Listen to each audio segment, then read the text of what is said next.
Buenas tardes, mi nombre es Vanessa Paola Cruz Dávila, soy del grupo 45, de la Facultad de Derecho y Criminología. Esta es la materia de Derecho de las Nuevas Tecnologías y yo les voy a hablar de ciertos temas, los cuales son Internet, Derecho e Informática y redes sociales. Y voy a proceder a poner la presentación y a darles un poco de información acerca de este tema. Informática jurídica y derecho de la informática. La informática es una palabra compuesta por los términos información y automática. Es la ciencia del tratamiento automático o automatizado de la información, primordialmente mediante las computadoras. La relación informática y derecho da lugar a la interrelación de otras disciplinas. Estas son la lingüística, la documentalística, la estadística, la sociología y la pedagogía. Y como fuentes filosóficas de interconexión, la lógica jurídica como la argumentación jurídica. El desarrollo de una rama asociada a la información está en relación estrecha con el grado de difusión de esta tecnología, pero más aún con el tipo de políticas públicas aplicadas. Para la relación informática y derecho necesitamos estudiar las normas jurídicas. El estudio de derecho y de la informática debe ser interdisciplinario, puesto que abarca simultáneamente numerosos dominios del derecho, por la vocación de la informática de ser aplicada a los más vastos sectores. Otra conexión muy importante en la relación informática y derecho es la comunicación y la información. La palabra comunicación tiene como raíz la idea de poner en común. Los elementos en común de dos o más personas pueden estar situados en un lugar, tiempo y espacio, pero que a la vez, manifestados en sus diferentes medios, forman el proceso de comunicación. Se define la comunicación como la exteriorización del pensamiento del hombre dentro de su esfera personal, mediante un proceso de transmisión, a través de un canal a otra persona con el fin de ejercer, en esta última, cierta interacción o producir en él algún estímulo. Podemos decir que la comunicación es la transmisión de información, ideas, emociones, habilidades, etc., mediante símbolos, palabras, imágenes, cifras, gráficos, entre otros. El proceso de comunicación está representado por un emisor, un transmisor o canal que lleva implícito el mensaje, así como por un receptor. El lenguaje es el único tipo de conducta social cuya función primaria es la comunicación. Es un sistema de símbolos orales y escritos que los miembros de una comunidad social utilizan de un modo bastante uniforme para poner de manifiesto su significado. El lenguaje es el medio más importante de exteriorizar el conocimiento en todas las facetas de la actividad humana, por lo que resulta ser un elemento indispensable para el logro del proceso de comunicación. El lenguaje natural es la forma de comunicación entre seres humanos. A esta comunicación habrá que agregar el idioma, que es una característica que distingue a una comunidad o grupo de individuos de otra. En cuanto al lenguaje informático, es el seguimiento de una serie de reglas rígidas que un programador utiliza para que se cumpla un proceso de comunicación entre el usuario y la máquina. La diferencia esencial es que el programador tiene que incorporar a la máquina un conjunto explícito de reglas cuidadosamente preparadas, que permite extraer el significado de toda posible oración con la que se enfrente. Los lenguajes humanos carecen de modo orgánico. Los individuos crean constantemente nuevas estructuras gramaticales que sirven a su necesidad de enfrentarse con el curso de la vida diaria. Podemos también señalar que las tres funciones principales del lenguaje son ser el vehículo primario para la comunicación, reflejar simultáneamente la personalidad del individuo y la cultura de su sociedad, y hacer posible el crecimiento y la transmisión de la cultura, la continuidad de las sociedades y el funcionamiento y control efectivo de los grupos sociales. La ciencia que estudia el lenguaje, su desarrollo e investigación es la lingüística. En cuanto al emisor y el receptor, constituyen dos elementos indispensables para que el proceso de comunicación cumpla sus funciones en forma completa. El emisor es la persona que enuncia el mensaje en un acto de comunicación, es la fuente de donde emana el mensaje o la idea de comunicación. El receptor es la persona que recibe el mensaje en un proceso de comunicación. Cualquiera que sea el canal fisiológico por el cual acceda a la integración cerebral, el hombre conoce dos clases de mensaje. Mensajes semióticos son aquellos que hacen uso de los signos convencionales arbitrarios, conocidos tanto como por el emisor como por el receptor, signos que no pretenden tener ninguna similitud con los elementos que representan, fonemas o letras, números o signos, y que no entrañan ninguna relación más que la convencional con el universo que expresan. Por otro lado, tenemos los mensajes morfológicos, una forma que representa un carácter cualquiera de analogía con la percepción que debe construir el objeto de una experiencia vicaria. Las imágenes y los ruidos son el ejemplo más simple. Los mensajes están compuestos de signos. La ciencia que se encarga del estudio de los signos es la semiótica.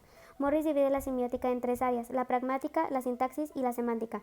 Un canal puede ser el propio lenguaje, ya sea oral o escrito, solo que en el lenguaje escrito se puede utilizar el papel como medio para que se cumpla el proceso de comunicación. El concepto de información resulta demasiado ambiguo frente a otras disciplinas.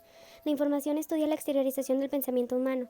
Es el conjunto de datos que hace posible dar forma y contenido de todo el medio ambiente que le rodea y que permite por algún medio ser asimilado entre otro ser de su misma especie, y provocar efectos en él, con el ánimo de crear, instruir, ordenar, culturizar y educar, entre otros aspectos. La información representa la forma más precisa para determinar que el contenido de un proceso de comunicación implica algo entre los dos sujetos activos. Se debe considerar la información desde un punto de vista jurídico. Debemos decir que es un derecho fundamental reconocido por la doctrina, la legislación y la jurisprudencia denominado derecho a la información.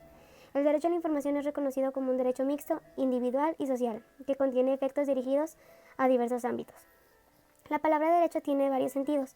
Podemos entender que el derecho como una ciencia, una norma o sistema de normas, una facultad o poder frente al gobierno o a los gobernadores para dejar de hacer algo o hacer algo o para exigir algo bajo la protección de la norma, y podemos entenderlo como un ideal de justicia. Son básicos el derecho como norma o sistema de normas llamado derecho objetivo y el derecho como facultad, que recibe el nombre de derecho subjetivo.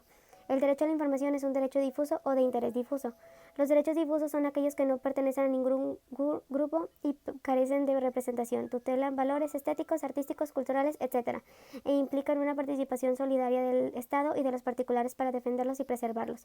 El derecho a la información implica, frente al hombre, libertad de información, libertad de pensamiento, libertad de manifestación de las ideas, libre acceso a la información, libertad de difundir información, protección a su propia información, derecho a la veracidad.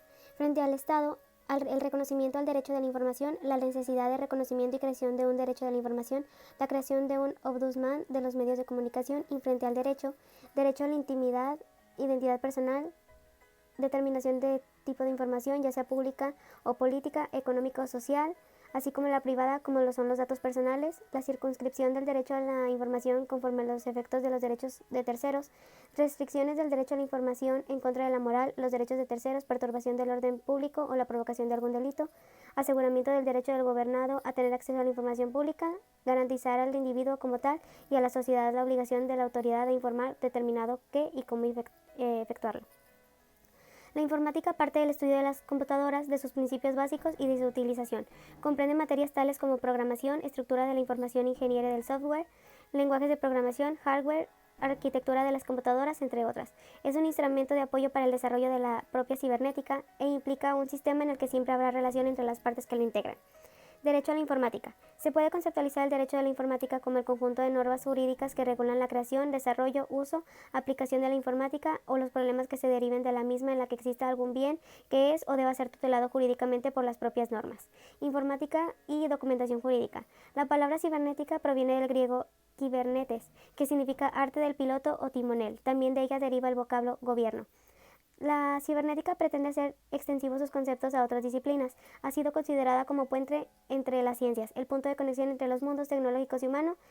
La cibernética busca el control de los fenómenos más que su explicación causal. La informática es la ciencia del tratamiento automático o automatizado de la información, primordialmente mediante las computadoras.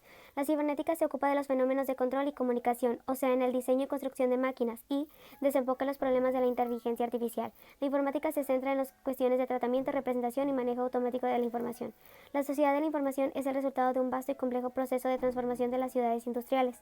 El derecho, como técnica de control social, es particularmente susceptible de un estudio a partir del enfoque cibernético. La primera aproximación entre la cibernética y el derecho corresponde al campo de la filosofía social y consiste en examinar las relaciones entre el mundo del derecho y el sistema social conforme a un modelo cibernético. Retos de la legislación informática en México. La Declaración Universal de los Derechos Humanos, firmados en París en 1948 por las Naciones Unidas, es un documento declarativo que obliga a los países miembros a cumplirlos, en el cual México es participante. Desde el poder se garantiza el acceso a las tecnologías de la información y comunicación, a los servicios de radiodifusión y telecomunicaciones, incluido el de banda ancha e Internet, a través de la libre competencia de los posibles proveedores en los 3 niveles de gobierno. Internet es un medio para todo, que interactúa en el conjunto de la sociedad. Es un medio de comunicación, de interacción y de organización social. Las redes sociales han marcado un hito en materia de difusión masiva, debido a su alcance, característica e impacto en la sociedad actual. Son utilizadas tanto por individuos como por empresas, dado que permiten lograr una comunicación interactiva y dinámica.